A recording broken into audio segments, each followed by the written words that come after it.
نحمدہ و نصلی علی رسولہ کریم۔ عزیزان محترم، میں Muhammad Aslam Dodi, chairman Liberal Party Pakistan, آپ سے مخاطب ہوں اور آپ دیکھ رہے ہیں Liberal Party Pakistan YouTube channel. عزیزان محترم، آپ کو پتہ ہے کہ اس چینل کے توسط سے آپ کے سامنے لبرل پارٹی پاکستان کا منشور بیان کیا جاتا ہے اور میں اسی مقصد کے لیے وقتاً فوقتاً آپ کے سامنے اپنے خیالات کا اظہار کرتا رہتا ہوں۔ عزیزان محترم، liberal Party Pakistan YouTube channel آپ کا اپنا چینل ہے۔ میں توقع ظاہر کرتا ہوں اور امید کرتا ہوں کہ آپ اس چینل کو سبسکرائب کریں گے، لائک کریں گے، شیئر کریں گے اور بیل آئیکن کو بھی دبا دیں گے تاکہ پارٹی کی طرف سے دی جانے والی معلومات اور گزارشات بر وقت آپ کے پاس پہنچیں اور آپ کے دوست احباب اور عزیز و اقارب ان سے مکمل طور پر استفادہ کر سکیں۔ عزیزان محترم، آپ اس حقیقت سے بھی آگاہ ہیں کہ لبرل پارٹی پاکستان کے بینر تلے، اس کے سٹیج اور پلیٹ فارم سے ان دنوں آپ کے سامنے 7 قسم کے اہم ترین پروگرام پیش کیے جا رہے ہیں، جن میں سب سے پہلا پروگرام اور عظیم الشان پروگرام قرآن پاک کی تفسیر کا پروگرام ہے۔ اس پروگرام کے 35 ایپیسوڈ میں آپ حضرات کے سامنے پیش کر چکا ہوں اور اس پروگرام میں آپ کے سامنے اعوذ باللہ من الشیطان الرجیم کی تفسیر رکھ رہا ہوں اور اسی تفسیر کے حوالہ سے لفظ اللہ کی تفسیر آپ کے سامنے بیان کر رہا ہوں اور لفظ اللہ کے حوالہ سے ہی اللہ تبارک و تعالیٰ کے صفاتی نام جو 100 سے بھی زائد ہیں ان کا مطلب اور مفہوم آپ حضرات کے سامنے رکھ رہا ہوں۔ تو آج اگلا اللہ تبارک و تعالیٰ کا صفاتی نام ہے 85واں 85th نیم، یہ ہے الفاطر۔ الفاطر یعنی کہ پہلے سے موجود کسی نمونہ کے بغیر بنانے والا۔ ترجمہ اس کا یہ ہے، الفاطر کا معنی ہے کہ پہلے سے موجود کسی نمونہ کے بغیر بنانے والا، اولین پیدائش کرنے والا۔ اللہ تبارک و تعالیٰ کی ذات کے سوا اور کون ہو سکتا ہے؟ عزیزان محترم، اللہ تبارک و تعالیٰ نے جتنی بھی چیزیں دنیا میں بنائی ہیں، کائنات کو وجود بخشا ہے اللہ تبارک و تعالیٰ نے، آسمان کی وسعتیں پیدا کی ہیں، کہکشائیں بنائی ہیں جن کی دوریاں، جن کے طول کو ہم ناپ ہی نہیں سکتے۔ 1 ارب سے بھی زائد کہکشائیں ہیں، جی ہاں، جن کی طولانیوں کو انسان ناپ نہیں سکتا۔ اور پھر ستاروں کی لاتعداد اربہا ستارے ہیں دنیا میں جن کی پیمائش کوئی نہیں کر سکتا، ان کی لمبائی چوڑائی کی پیمائش کوئی نہیں کر سکتا۔ اور سورج، یہ ستارے بھی سورج ہی ہیں، جی ہاں، جو ستارے ہم سے دور ہیں وہ چھوٹے نظر آتے ہیں اور جو ذرا قریب ہیں وہ زیادہ چمکدار نظر آتے ہیں۔ یہ سورج ہے، یہ بھی ایک ستارہ ہے، کیونکہ ہمارے زیادہ قریب ہے اس لیے ہمیں بڑا نظر آتا ہے۔ تو سورج کی دنیا بھی اپنی جگہ پر ایک بڑی عجیب و غریب دنیا، کتنی ہمیں حرارت پہنچاتا ہے جی، اور یہ اس کی لمبائی چوڑائی کا کوئی اندازہ نہیں کر سکتا، جی ہاں۔ اور اسی طرح سیارے ہیں ہمارے پاس، عطارد ہے، زہرہ ہے، مریخ ہے، زمین ہے، نیپچون ہے، پلوٹو، یورینس، یہ 9 سیارے ہیں، جی ہاں، جو سورج کے ارد گرد گھوم رہے ہیں۔ اور ان سیاروں کا نظام کتنا بڑا نظام ہے، یہ کائنات کا جو خلا کا نظام ہے، خلا سے اوپر کا جو نظام ہے، خلا کا نظام، یہ بڑا وسیع و عریض نظام ہے۔ اس کی طولانیوں کو کوئی نہیں پاٹ سکتا، اس کی عرض کو کوئی نہیں سمجھ سکتا۔ اربہا کلومیٹر تک لمبی کائنات، اربہا کلومیٹر تک، اربوں کی تعداد میں تو کہکشائیں ہیں اور پھر اربوں کی تعداد میں ستارے ہیں، پھر سیارے ہیں، سیارچے ہیں، سورج ہیں، چاند ہیں، چاندوں کی تعداد بھی بہت زیادہ ہے، جی ہاں، چاندوں کی تعداد، ہر سیارے کے اپنے چاند ہیں، الگ الگ چاند ہیں، کسی کے 20 ہیں، کسی کے 28 ہیں، کسی کے 14 ہیں، کسی کا 1 چاند ہے، زمین کا 1 چاند ہے، باقی سیاروں کے زیادہ چاند ہیں۔ تو یہ کائنات کتنی وسیع ہے، اس ساری کائنات کا کوئی نمونہ ہے کہیں کسی کے پاس؟ کسی انسان کے پاس، کسی جانور کے پاس، کسی اور مخلوق کے پاس نہیں ہے۔ یہ ساری کی ساری اللہ تبارک و تعالیٰ نے چیزیں پہلے سے موجود کسی نقشے کے بغیر بنائی۔ کہکشاؤں کا کوئی نقشہ نہیں کسی کے پاس، ستاروں کا کوئی نقشہ نہیں کسی کے پاس، چاندوں کا کوئی نقشہ نہیں کسی کے پاس، سورجوں کا کوئی نقشہ نہیں کسی کے پاس، زمین کا کوئی نقشہ نہیں کسی کے پاس، فصلوں کا، پہاڑوں کا، دریاؤں کا، سمندروں کا، ندی نالوں کا کوئی نقشہ کسی کے پاس نہیں۔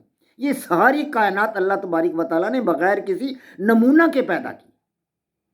کوئی نمونہ نہیں تھا پہلے اس کا کسی کے پاس، کسی ذی روح کے پاس، کسی بغیر روح والے کے پاس کوئی نمونہ نہ تھا۔ اللہ تبارک و تعالیٰ نے یہ بغیر نمونہ کے ساری چیزیں پیدا کی، اس لیے کہ وہ فاطر السماوات والارض، بغیر نمونے کے اللہ تبارک و تعالیٰ نے 7 آسمان پیدا کیے، اور بغیر نمونہ کے اللہ تبارک و تعالیٰ نے اپنی ذات کے حوالہ سے، اپنی ذات سے اللہ تبارک و تعالیٰ نے بغیر کسی پہلے نمونہ کے زمین کو پیدا فرمایا، زمین پر لہلاتی ہوئی فصلیں، جی ہاں، پہاڑ میخوں کی طرح گڑے ہوئے، اور جنگل وسیع و عریض صحرا، میدان، یہ ساری کی ساری چیزیں اللہ تبارک و تعالیٰ نے بغیر کسی نمونہ کے پیدا فرمایا۔ اسی لیے اللہ تبارک و تعالیٰ کا نام ہے فاطر، پہلے سے موجود کسی نمونہ کے بغیر بنانے والا، اولین پیدائش کرنے والا۔ تو یہ ساری چیزوں کی پیدائش اولین ہے۔ کیا انسان سوچ سکتا ہے کہ جب وہ بچپن میں تھا، ماں کے پیٹ سے پیدا ہوا، کیا اس طرح کا بچہ کوئی پیدا کرنے کی طاقت یا ہمت رکھتا ہے؟ کوئی کسی کے پاس یہ طاقت نہیں کہ اس طرح کا نمونہ پیدا کر سکے۔ اللہ تبارک و تعالیٰ نے یہ صورتیں پیٹ کے اندر پیدا کر دی، ماں کے رحم کے اندر پیدا کر دی۔ اللہ تبارک و تعالیٰ ماں کے رحم کے اندر ان صورتوں کو تشکیل کر دیتا ہے کہ یہ بچہ کس طرح کا ہوگا، یہ بڑا ہو کر کیسا بنے گا۔ جی ہاں، اللہ تبارک و تعالیٰ تشکیل فرما دیتا ہے۔ تو یہ جتنا بھی نظام ہے کائنات کا، یہ سارے کا سارا اللہ تبارک و تعالیٰ نے بغیر کسی نمونہ کے پیدا کیا، اولین پیدائش اس نے کی ہے ساری چیزوں کی۔ اب انسان تو ان کو دیکھ کر ہی علم حاصل کر رہا ہے، جہاں تک بھی انسان علم حاصل کرتا ہے، یہ ساری کی ساری کائنات کی چیزیں اس کے سامنے ایک نمونے کے طور پر موجود ہے۔ انسان کے سامنے یہ نمونہ ہے، تب جا کر وہ امتحان پاس کرتا ہے، کوئی میٹرک پاس کرتا ہے، کوئی ایف اے کرتا ہے، کوئی بی اے کرتا ہے، کوئی ایم اے، کوئی ایم فل، کوئی پی ایچ ڈی۔ یہ ساری کی ساری چیزیں کیا ہیں؟ یہ کائنات کا علم ہی تو ہے، کائنات میں پھیلی ہوئی چیزوں کا علم ہے۔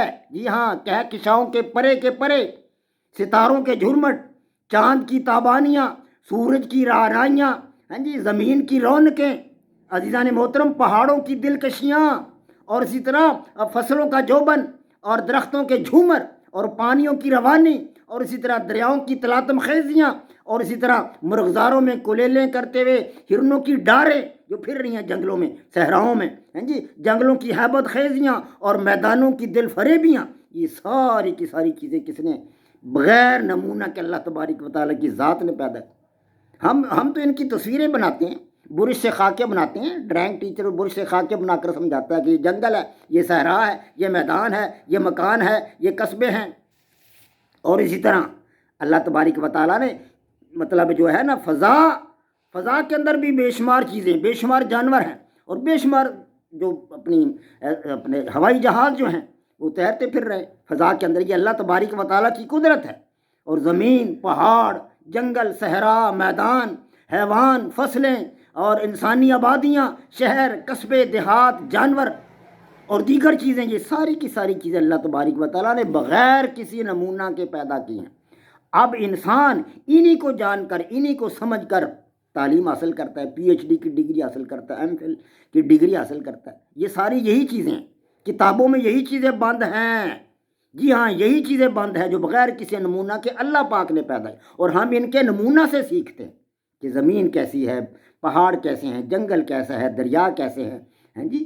اسی طرح گنتی سیکھتا ہے انسان کہ یہ 1 درخت ہے، یہ 2 درخت ہیں، یہ 4 درخت ہیں، یہ 10 درخت ہیں۔ یہ ریاضی بھی اسی طرح انسان سیکھا ہے، تعداد کے حساب۔ اللہ تبارک و تعالیٰ نے چیزوں کو الگ الگ پیدا کیا، ان کے درمیان تفریق پیدا کی۔ جانوروں اور پودوں کے درمیان فرق ہے، جانور اور انسان کے درمیان فرق ہے۔ یہ تفریق اللہ تبارک و تعالیٰ نے پیدا کی، ہر ایک چیز کو الگ نمونے کے ساتھ اللہ تبارک و تعالیٰ نے پیدا فرمایا۔ تو یہ ساری کی ساری چیزیں جو ہیں، انسان جتنی چیزیں بھی سیکھتا ہے، دنیا میں جو بھی علم حاصل کرتا ہے، اللہ تبارک و تعالیٰ کی بنائی ہوئی چیزوں کے نمونوں سے حاصل کرتا ہے۔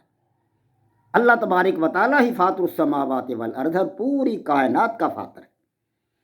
تو یا فاطرو یا فاطرو یا فاطرو، اس کا ذکر کرنے سے اللہ تبارک و تعالیٰ دل کو کھول دیتا ہے، دل کے اندر علوم بھر دیتا ہے، علوم کا سمندر آ جاتا ہے، اور انسان اس سے بہرہ مند ہوتا ہے۔ اور اللہ تبارک و تعالیٰ کی علم سے اللہ تبارک و تعالیٰ اس کو اتنا علم عطا کرتا ہے کہ وہ دنیا و ما فیہا کو ایک روشن ستارے کی مانند دیکھنے لگتا ہے، ایک روشن مینار کی مانند دیکھنے لگتا ہے۔